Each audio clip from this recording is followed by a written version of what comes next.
ओम नमो भगवते वासुदेवाय नमः।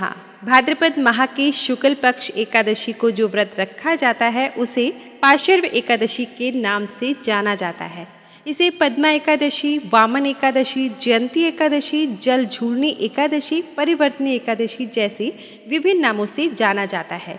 पाशर्व एकादशी दक्षिणायन के पुण्यकाल अर्थात देवी देवताओं की रात्रि के समय होती है।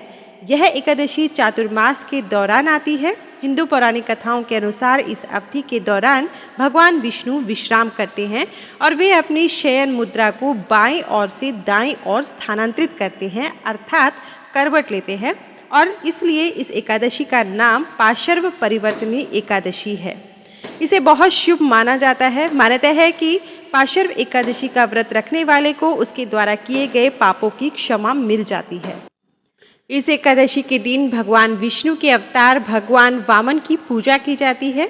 इस एकादशी व्रत रखने वाले व्रती को भगवान विष्णु का आशीर्वाद प्राप्त होता है। एक मान्यता के अनुसार इस दिन माता यशोदा ने भगवान श्री कृष्ण के वस्त्र धोए थे। इसी कारण से इस एकादशी को जल झूलनी एकादशी भी कहा जाता है। मंदिरों में इस दिन भगवान श्री विष्णु को पालकी में बिठाकर शोभा यात्रा निकाली जाती है। राजस्थान में जल झूलनी एकादशी को डोल ग्यारस एकादशी भी कहा जाता है। इस अवसर पर यहाँ भगवान श्री गणेश और माता गौरी की पूजा एवं स्थापना की जाती है। आइए जानते हैं एकादशी तिथि कब प्रारंभ हो रही है। तो बता दें आपको, एकादशी तिथि प्रारंभ हो रही है 13 सितंबर को रात्रि 10:30 पर और एकादशी तिथि समाप्त होगी 14 सितंबर को रात्रि 8:41 पर। तो उदय तिथि के अनुसार ये व्रत यानी परिवर्तनी एकादशी का व्रत जो है वो 14 सितंबर के दिन रखा जाएगा। पारण का समय है 15 सितंबर को सुबह 6:17 से लेकर 8:43 तक। हरिवासर समाप्ति का जो क्षण है वो है 15 सितंबर को सुबह अर्ली मॉर्निंग 2:04 पर। द्वादशी समाप्त हो रही है 15 सितंबर को शाम 6:12 पर। इस दिन सूर्योदय होगा सुबह 6:17 पर, सूर्य अस्त होगा शाम को 6:27 पर, चंद्रोदय होगा दिन के 3:56 पर, चंद्रास्त होगा सुबह के 2:54 पर। भगवान विष्णु की पूजा का शुभ मुहूर्त जो सुबह का है वो है सुबह 7:38 से लेकर 9:18 तक।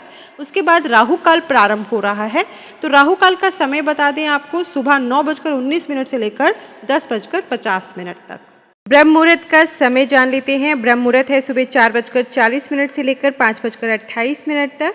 अभिजीत मुहूर्त है दिन के 11:57 से लेकर 12:46 तक। सर्वार्थ सिद्धि योग है जो रात्रि 8:32 पर शुरू होगा। अगले दिन यानी 15 सितंबर को सुबह 6:17 तक रहने वाला है।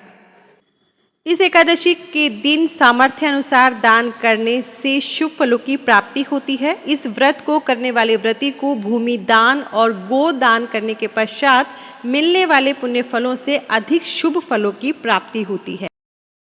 इस एकादशी का महात्म्य हम एक बहुत छोटी सी पौराणिक कथा के अनुसार आपको बताना चाहते हैं। सूर्यवंश में मानधाता नामक चक्रवर्ती राजा हुए। उनके राज्य में सुख संपदा की कोई कमी ना थी। प्रजा सुख से जीवन व्यतीत कर रही थी, परंतु एक समय उनके राज्य में 3 वर्षों तक वर्षा नहीं हुई। प्रजा दुख से व्याकुल थी।